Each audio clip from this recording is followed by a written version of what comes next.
What's your favourite recruitment saying? Or recruitment phrase? My favourite recruitment phrase. Oh, there are so many of them. I know. There are so many of them. That's why we're asking this question. There's so many funny ones. What, my favourite ironic or my favourite one because I think it rings true? Either.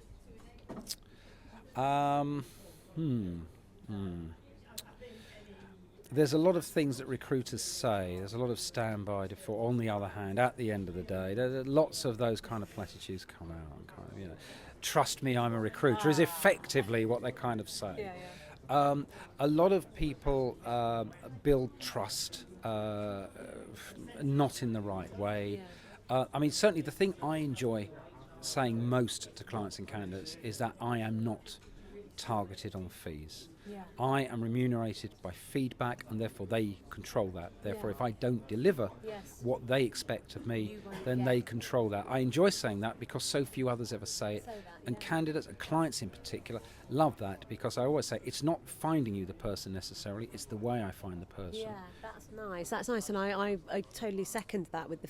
Having said that, I'm not suggesting people go out and say it if it's not true. Yes, yeah. There's the caveat or the disclaimer, if you like. How sum up the recruitment industry in 3 words, Mervyn?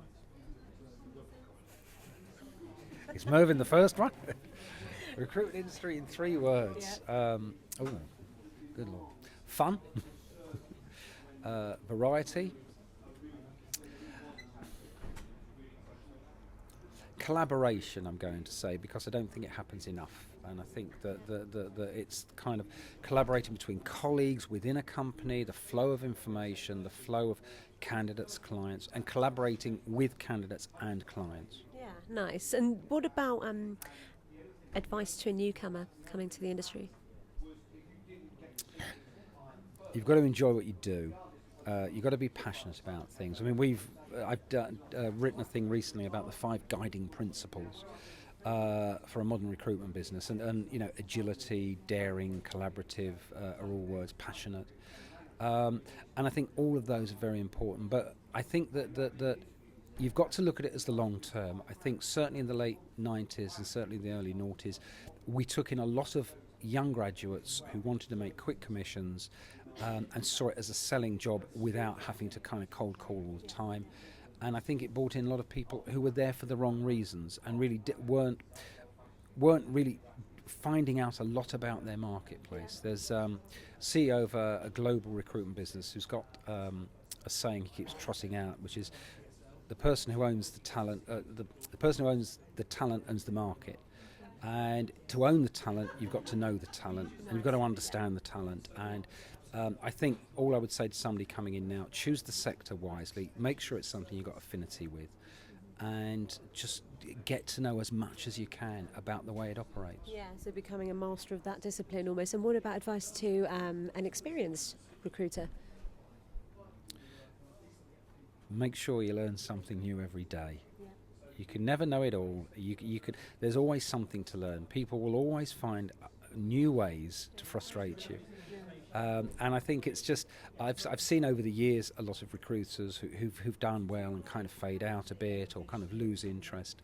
And I think a lot of it is they get pressurised by the activity, by targets. The better you do, the higher your targets become. And I think it's kind of it's a never-ending chase. And I think that just be open-minded, always look at new ways. I mean, I joined up with this business 5 years ago. I'd never been remunerated by feedback before. I always thought it was interesting, but I wondered how it would work. And, you know, a lot of people probably wouldn't join the business because they're used to their, you know, if you bill X, you get Y.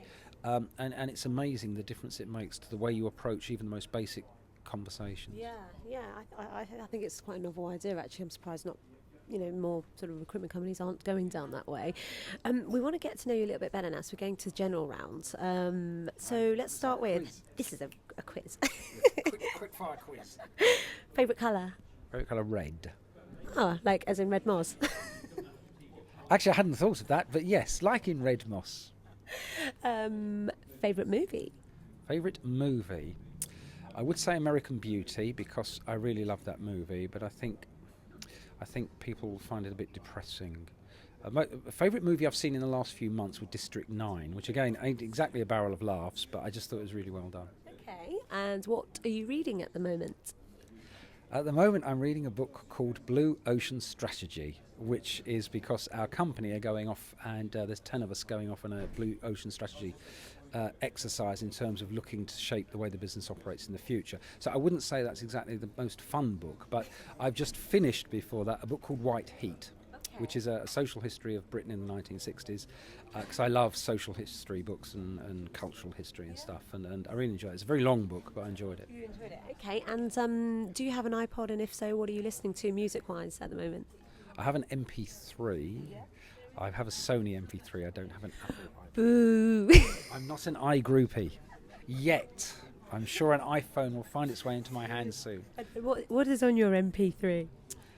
I've got lots of stuff, but this morning on the way here I listened to an American band called Midlake, who are not very well known. They're a kind of a rootsy, country, folky, kind of cosmic American band from Texas, and the reason I listened to them this morning is I'm going to see them in concert tonight. Ah, right. Very good. And what about, if you're Prime Minister for the day, Mervyn, what would you do?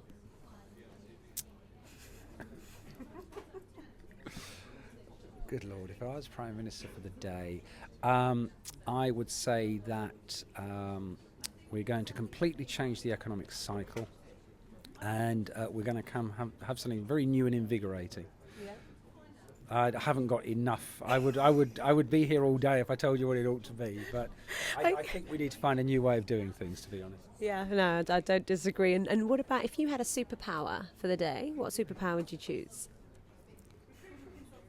Robbing banks. That's not a superpower, is it? Well, actually, it's probably a skill if you don't get caught. It's a super skill.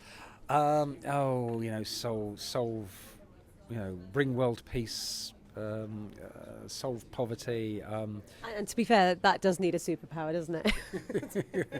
Most people are sort of saying, fly, be invisible. But you're right. If you want to solve those big issues, you do need some sort of superpower. If you had a choice to freeze to death, burn to death, or be eaten by a shark, what would you choose?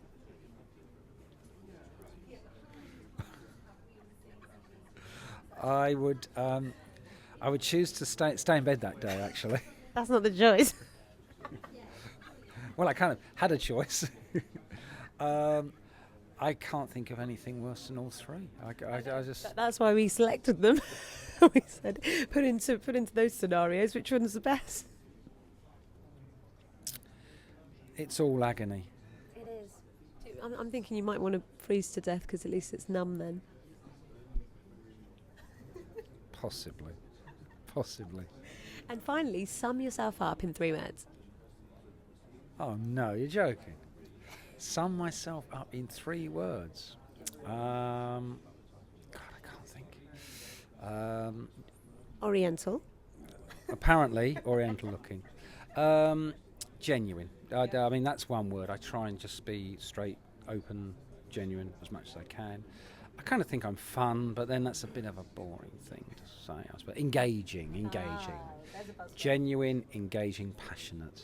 Like it. So thank you very much for sitting on the hot seat. Before you go, how do people catch up with your blogs and follow you on Twitter? Right, well, Twitter is at Meryvn Dinnen, which is MERVYNDINNEN. The blog is linked from that. It's T-Rex, Rex as in RECS, because I'm a dinosaur trying to evolve. Or if you like, it's mervyndinnen.wordpress.com. And I'm on LinkedIn. Oh, okay. So thank you very much. That's it. That's the hot seat. Okay, lovely to have met you. Thank you very much, Mervyn. Bye.